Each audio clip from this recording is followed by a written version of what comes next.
Hello, and welcome to the Media Center's 11th Local Hero Award Series, in which we showcase 6 people from the Mid-Peninsula for outstanding achievement or contributions to the community. We solicited nominations and were especially looking for the unsung heroes. Each winner is an inspiration and each has a great story to tell.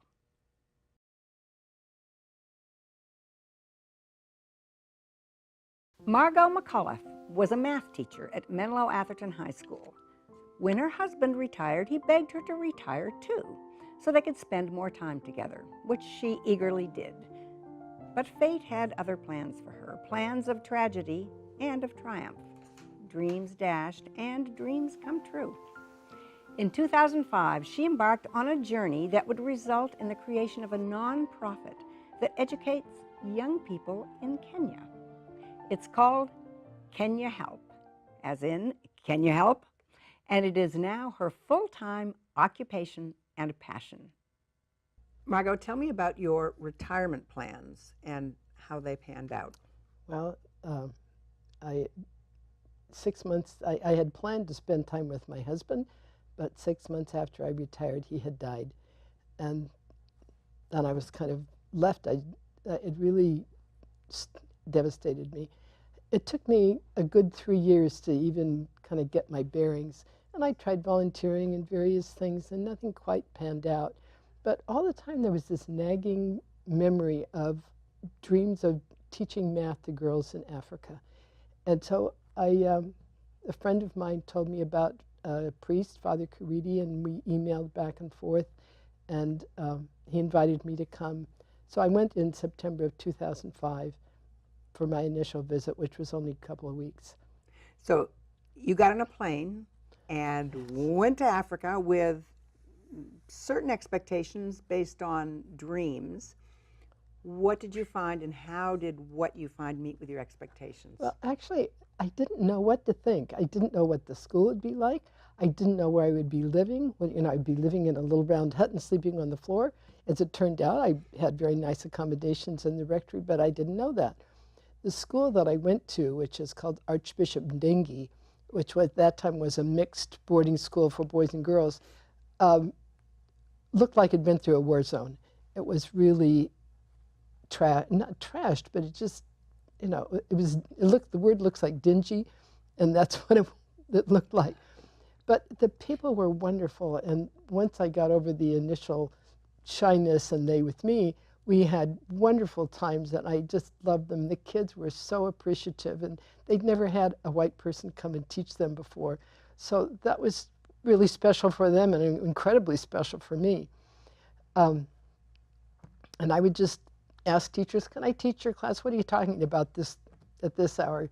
Can I teach that? Or I'd go in and observe the class, and the kids would say, can Margo teach us? So it was just kind of fun things like that, not particularly planned, spontaneous. Well, you went in to teach, but you learned some things about their needs that shifted your focus. Yes. What was that? Well, I began hearing about students who are going to be sent home for school fees, and I didn't know what that meant.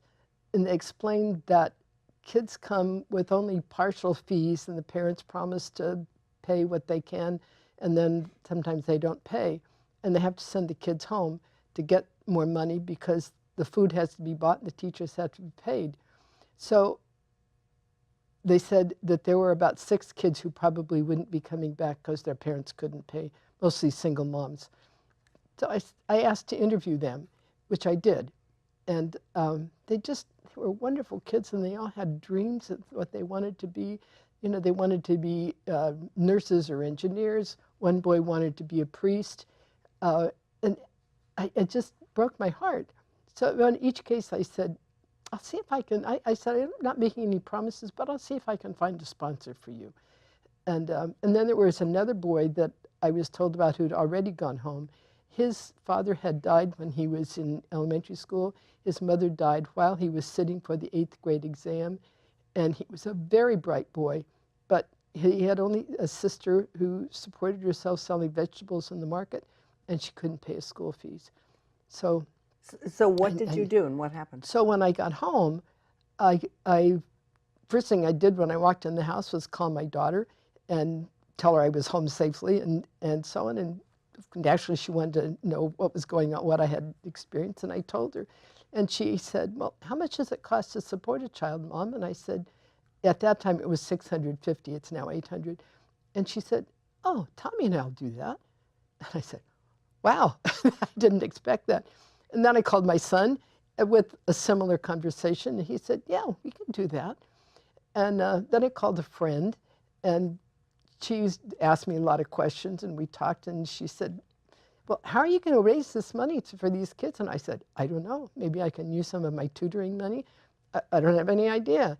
And so she said, she didn't say much. We finished the conversation, and about a minute later, she called me back and said, I'll match everything you give up to $1,000.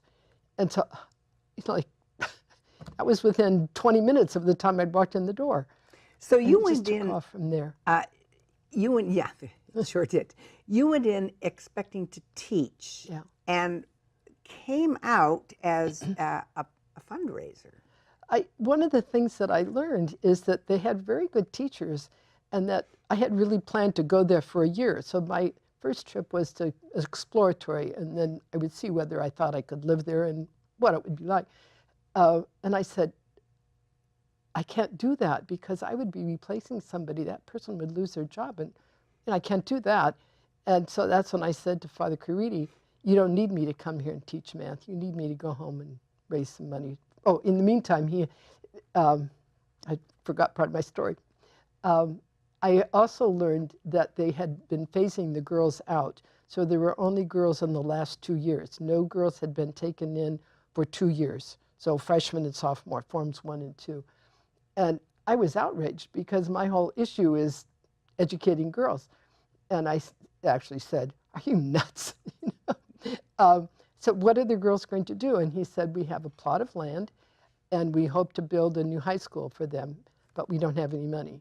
And that's when I said, I'll see if I can go home and raise some money to help you build your school. But my thoughts were modest, like maybe I could raise $10,000, or if I worked really hard, maybe 20. So so far, you've got a school to raise money for. Yeah. You also have these individual kids who couldn't pay the fees. Yeah. In reverse order, what happened with those individual kids who couldn't pay the fees? I was able to find sponsors for each of them, and they all came back to school, except one girl who had gotten pregnant in the meantime, and that is an issue that happens a lot. In fact, that was the reason they were phasing the girls out, because they were getting pregnant, as teenagers are teenagers, the world around. Well, exactly. What happens to girls that are phased out, that don't go to school? They don't have a big future. If they don't have a high school education, they don't have much of a future. They might find a job selling things in the market, but that's really meager. Or they get married very young. If they're out in the rural areas, they're often almost sold. The dowry system in the rural areas is still in place. So, there's a number of camels and cows and goats, and it's kind of a set price. And the girl has no say in who marries her, who she marries. She might be the third wife of some old man, and she ends up doing all the hard work and, being his favorite bed partner. And she might be 15 and bearing children, and her body isn't ready for that. So there are all kinds of physical things that happen to them as well. Wow. So you come back with this, having promised, not knowing how. I didn't promise. I just said I'd try. But you did. Yeah. Tell me, after those initial promising phone calls, about the series of events that unfolded. Oh, wow. I went to my book club, and one of the members of the book club offered to have a coffee, and that coffee was very successful. People were very generous, and I just did a little PowerPoint. I'd never done PowerPoint before, so one of the things I had to do was learn that. And then other people at that event were interested and helped me. One was a woman who coached a basketball team, and they were 6th graders. They ended up raising $40,000 for us to pay for, among other things, a basketball court at the new school. But Wow. yeah, so just people just got interested, and it kind of intrigued them that this, at that time, almost 70-year-old woman was going off to Africa and doing these things.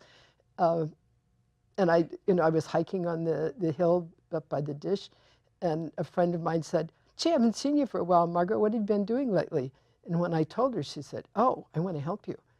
And she became one of the first members of our board and has done incredible fundraising, probably raised close to $50,000, Wow. maybe more. I don't know, I never added it up. There were a couple of other unexpected boons that came your way. Yes. A friend of ours knew, so first of all, a law firm on the peninsula offered to do our 501c3 pro bono. So we just had to pay the fees, but we didn't have to pay any attorney fees. Another one was a donation right when we really needed it of $10,000 by an anonymous donor. But just little things along the way. Sorry, I can't remember. Well, I'm wondering how much you expected this, and how totally unexpected this was. My expectations were that maybe I could raise $10,000 or $20,000, and it became more than that almost immediately, and I was stunned. I had no idea. But I also had people who encouraged me and said, "Okay, Margaret, you can do this, and here's an idea," and because I'm a math teacher. What do I know about raising funds? Well, more than you thought. You went back after the first year, and you've Yes. gone back ever since. Yeah. Tell me about the progress that you saw. Well, the second summer, I went for the whole summer. So that was 3 months. And I watched the school being built.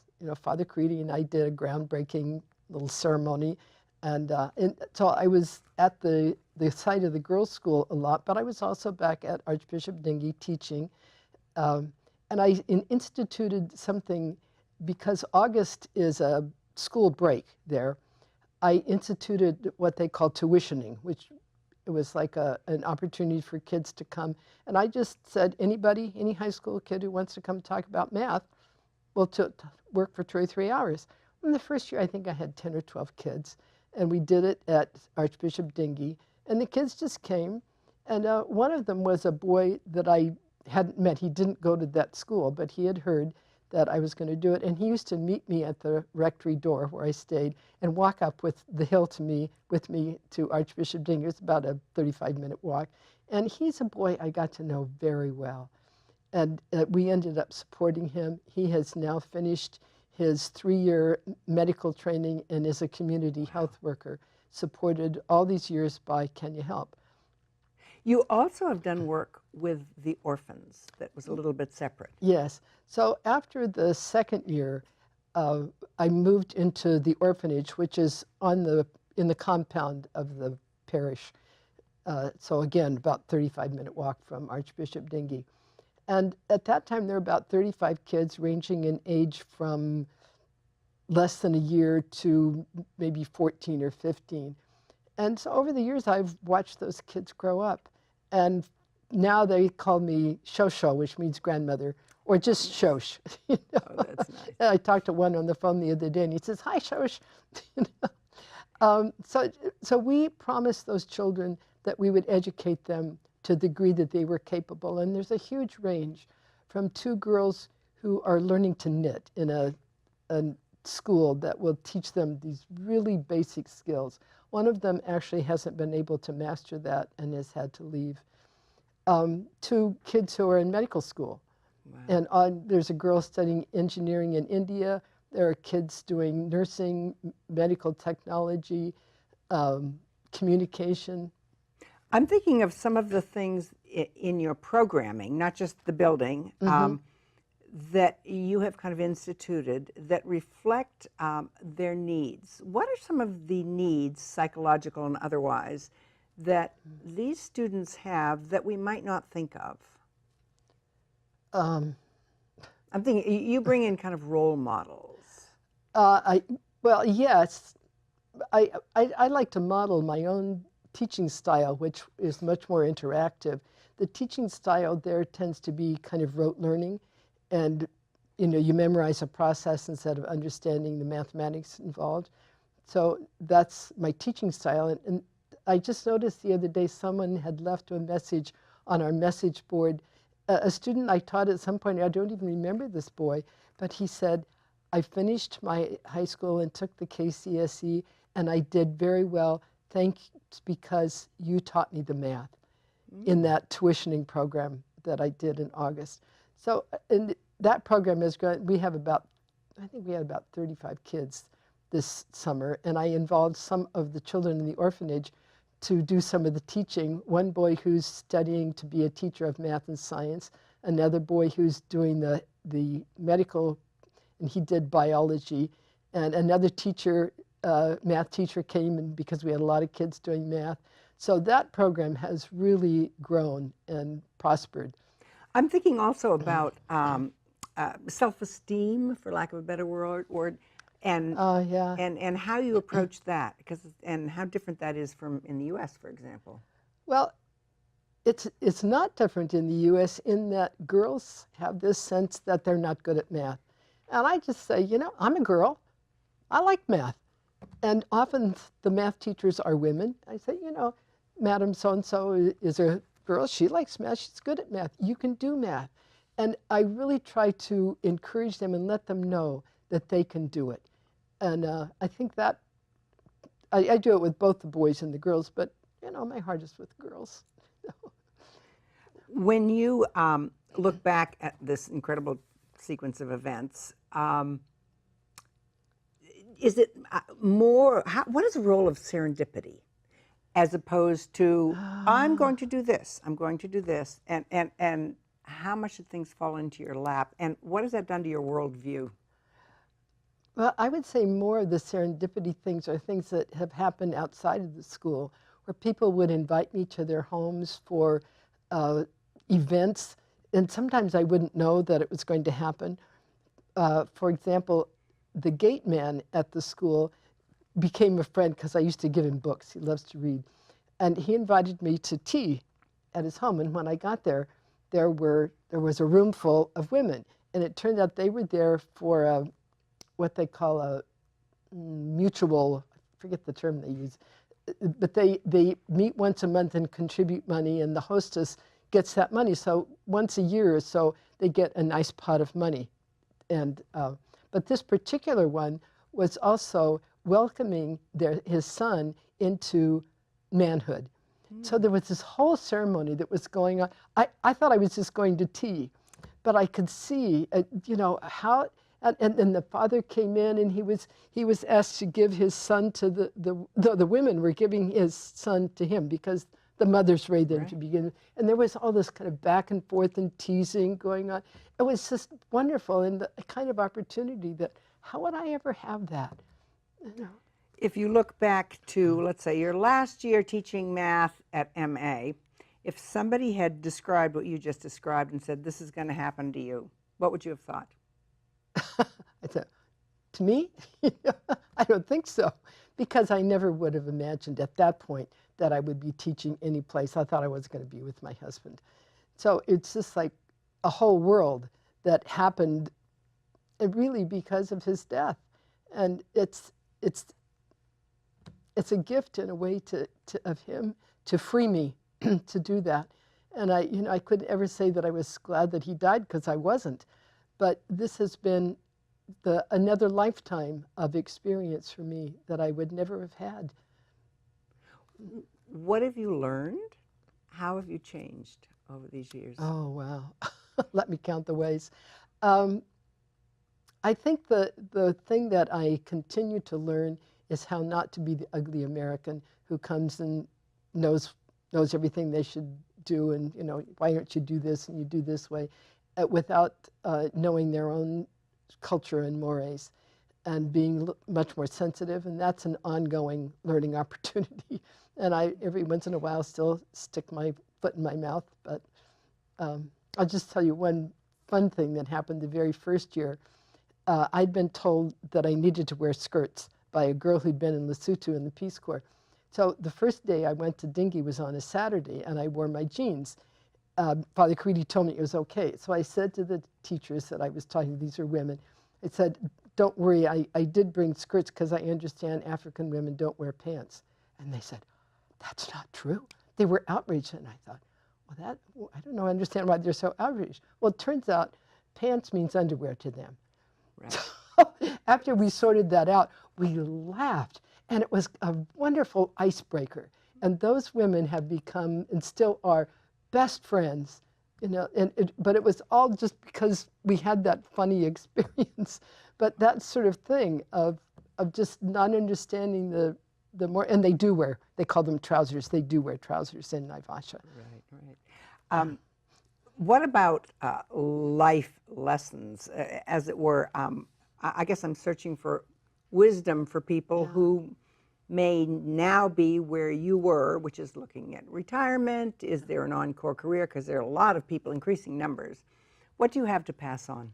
Well, for a long time, I believed that every single person has a gift, and that our job is to figure out what the gift is and how we can give that gift. So for me, my gift was a math teacher. I love teaching math. What I've learned is that you can't do a lot, but you can do a little. And that's what you need to do, is a little. And sometimes a little grows into more than you had imagined, which has certainly been the case here. But like, everybody can see, here's a problem, and I can't solve that whole problem, but I can make this little contribution. That's been the most important thing that I've learned and continue to learn. Excellent. Well, good luck as you continue to grow and learn. And congratulations, and thanks very much for coming. Oh, thank you for doing this.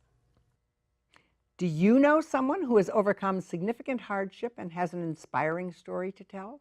Someone who has sacrificed or given over and above to the community and deserves some recognition? If so, please contact us with your nomination for next year's Local Hero Awards. To find out more about our local heroes and to watch interviews with all of the winners, visit our website, midpennmedia.org. At the Mid-Peninsula Community Media Center, you can make your own videos and television programs and take classes in all aspects of media production. You can also hire our professional services team. To find out more about that, go to mcproservices.com. Congratulations to all our winners, and thank you for watching.